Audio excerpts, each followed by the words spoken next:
नमस्कार। ज्योतिष और जीवन चक्र में आप सभी का हार्दिक स्वागत और अभिनंदन है। माता रानी की कृपा से आप लोग प्रसन्न होंगे और माँ की कृपा आप पर सदैव बनी रहे और माँ हमेशा आपका साथ देते रहे, इसी कामना के साथ में गुरुदेव से आज्ञा प्राप्त करते हुए आज हम बात करते हैं सत्यनारायण की कथा। जन जन में प्रचलित और घर घर में होने वाली यह कथा दुर्लभ, बहुत ही सुंदर और शीघ्र फल देने प्रदान करने वाली है। शीघ्र फल प्राप्त हो जाता है। भगवान सत्यनारायण विष्णु कृष्ण सारे एक ही स्वरूप हैं। आप लोग इस बात को जानते हैं कि समय पर जैसी आवश्यकता लगी प्रभु ने अवतार धारण करके दुष्टों का संहार करके मुनिजन का उद्धार करके और आने वाले युगों को प्रेरणा दी, ज्ञान दिया और भक्ति प्रदान की। सत्यनारायण की कथा नैमिषारण्य जंगल में 88,000 ऋषि जब इकट्ठे हुए और भगवान महर्षि सूत जी महाराज से जो प्रश्न किया, सूत जी महाराज से निवेदन किया, संसार के दुखों में व्याप्त महामारी, सांसारिक आमजनों में जो दुख है उनके निवारण के लिए भगवान ठाकुर जी से, सत्यनारायण से जब नारद जी ने जो बात करी, जो कथा उनके मुखारविंद से नारद जी ने सुनी और जन जन तक उनको प्रसारित करी, वो संवाद सुनाया। और सत्यनारायण की कथा में 5 अध्याय होते हैं और उन 5 अध्याय में क्या घटना घटी और प्रभु की कृपा किस प्रकार हुई, सारा विवरण उसमें मिल जाता है। सत्यनारायण की कथा आमजन बाधा के रूप में बोलते हैं, बाधा लेते हैं उनकी और उनका कार्य जब सिद्ध हो जाता है वो उसको कर लेते हैं। इसमें प्रसाद की बहुत महत्ता है। प्रसाद को ग्रहण करना चाहिए। कोई भी व्रत जब तब हो तो इस प्रसाद से व्रत नहीं टूटता है। सत्यनारायण कथा क्या होती है, कैसे होती है, आप जानते ही हैं। अब उसके लाभ क्या है और शीघ्र फल किस प्रकार देती है और हमें किस प्रकार उनके पूजन और पाठ कराना चाहिए, किस दिन कराना चाहिए, आइए हम जानते हैं सत्यनारायण की कथा को। सबसे पहले उसमें लिखा है यस्मिन कस्मिन दिने भक्ति श्रद्धा समर्पिता। उस बीच में एक लाइन लिखी है कि यस्मिन कस्मिन, जब आपकी इच्छा हो, जब आपके मन हो जाए, जब आपके भाव जग जाएं, या आपने कोई बाधा ली रखी है, उस बाधा का निवारण कार्य हो जाए, उस निवारण के रूप में जब भी आपकी मर्जी हो जाए भगवान सत्यनारायण की कथा करा सकते हैं, है ना। इसमें कोई पूर्णिमा, एकादशी या कोई अन्य तिथि या वार या कोई त्यौहार निश्चित नहीं है। जब आपका मन किया, जब आपका भाव किया, जितनी बार मन किया, जितनी बार भाव किया, भगवान की कथा करा सकते हैं। एक बात क्लियर हो गई। दूसरी बात, दुख शोक विनाशनम। भगवान सत्यनारायण की कथा के लाभ ये हैं कि दुख मिट जाता है, शोक मिट जाता है। कोई चिंता है का विषय है और भगवान के अपने तन मन से भाव से अगर बाधा ली तो वो चिंता, वो दुख, वो शोक, वो चिंता, वो टेंशन का निवारण हो जाता है। प्रभु की कृपा होती है। शर्त एक है, कोई भी कार्य, प्रत्येक कार्य श्रद्धा के बिना, श्रद्धाहीन है तो वो फल नहीं देगा। श्रद्धा है तो आप कुछ भी नहीं करोगे, आपको कुछ भी नहीं आता है, कोई भी दान नहीं आता है, लेकिन प्रभु के चरणों में आपने अपना मन रख दिया है, अपना तन रख दिया है, धन रख दिया है, समर्पण कर दिया है, तो प्रभु आपके भावों पर प्रसन्न होकर के आप अवश्य कृपा करेंगे, चाहे पूजन विधि अधूरी हो या कम हो।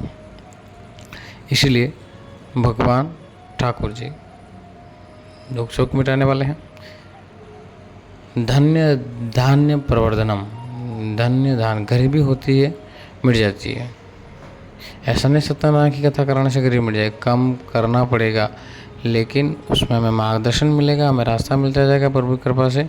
उसमें आप कथा में आपने सुना होगा, गरीब ब्राह्मण था निर्धन और उसको भगवान की कृपा हुई तो वो धनवान हुआ, तो मासी मासी महीने महीने कर्म को करने लगा, पूजा को करने लगा, कथा को करने लगा। फिर एक लकड़ी बेचने वाला व्यक्ति था, उस पर भी कृपा हुई। वहीं पर भी कृपा हुई तो श्रद्धा भाव जैसा रहता है ना। श्रद्धा के बिना कुछ भी नहीं, सारा अधूरा। तो धन्यदान देने वाली, गरीब को अमीर बनाने वाली, यानी कि उसके घर में लक्ष्मी का निवास कर देने वाली, यानी जहाँ ठाकुर जी की पूजा हो, सत्यनारायण की पूजा होती हो, वहाँ लक्ष्मी जी स्वतः चली आती है। उनको वहाँ पूजन आह्वान करने की आवश्यकता नहीं है।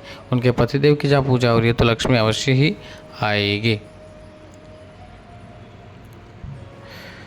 संतति देने वाली, सौभाग्य देने वाली, सौभाग्य संततिदायकम, यानी कि संतान नहीं है और आपने भाव से अगर भगवान सत्यनारायण की बाधा ली है तो आपको संतान की प्राप्ति अवश्य होगी। और सौभाग्य, सौभाग्य मान सम्मान, समाज में इज्जत और ऐश्वर्य को प्रदान करने वाली। इतनी दुर्बल ये कथा है, दुर्लभ व्रत है। फिर क्या कहा, संपत्ति संततिदायक और सर्वत्र विजय प्रदनम, यानी कि हमेशा जीत को धारण कराने वाली, हमेशा हर क्षेत्र में हमें विजय प्रदान कराने वाली, हमें शत्रु से मुक्त कराने वाली, और हम अगर सत्य के मार्ग पर हैं तो हमें अवश्य विजय प्रदान करती है। इतनी दुर्बल और ऐसी सत्यनारायण के भगवान की कथा है, तो हमें इस कथा का पान अवश्य करना चाहिए और हमें अपने जीवन में उसे उतारना चाहिए।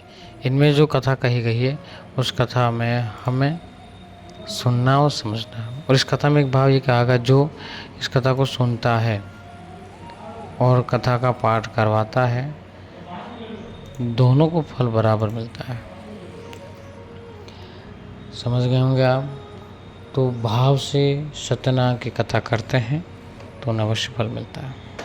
फिर इसमें कहा गया है कि पूर्णिमा जो है वो लक्ष्मी जी का दिन भी है और ठाकुर जी का दिन भी है। तो पूर्णिमा के दिन अगर सत्यनारायण व्रत कथा की जाए तो भगवान प्रसन्न होकर के आपको लक्ष्मी जी प्रदान करते हैं। आप सत्यनारायण की कथा कराने से पूर्व व्रत रखें और सदा भाव से रहें। सत्यनारायण की कथा में लिखा हुआ है कि कभी भी करने क्या कोई विवाद या ये माफ़ करना, कोई ये वार या त्यौहार पे कराने की आवश्यकता नहीं है, लेकिन प्रत्येक पूर्णिमा का आप नियम बनाते हैं 1 वर्ष तक। और जिनके घर में लक्ष्मी जी की कमी है, आर्थिक समस्या है और संतान नहीं हो रही है, संतान में समस्या है, तो ब्राह्मण से उसका मार्गदर्शन लेकर के और आप 1 वर्ष तक भगवान सत्यनारायण की कथा कराते हैं।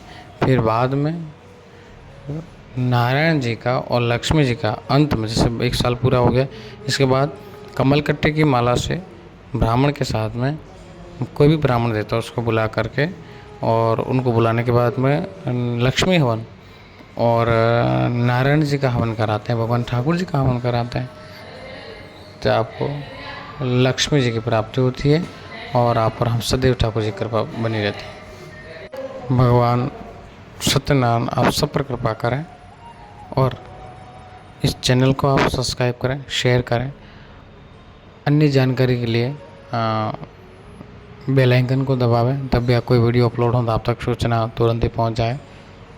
और आप किस विषय पर वीडियो चाहते हैं उस पर भी आप आदेश करिए, मैं उस पर बनाने का प्रयास करूंगा। और अधिक जानकारी किसी वीडियो के बारे में चाहिए या किस विषय में चाहिए तो आप चैनल पे दिए गए नंबर पे व्हाट्सएप कर सकते हैं। धन्यवाद।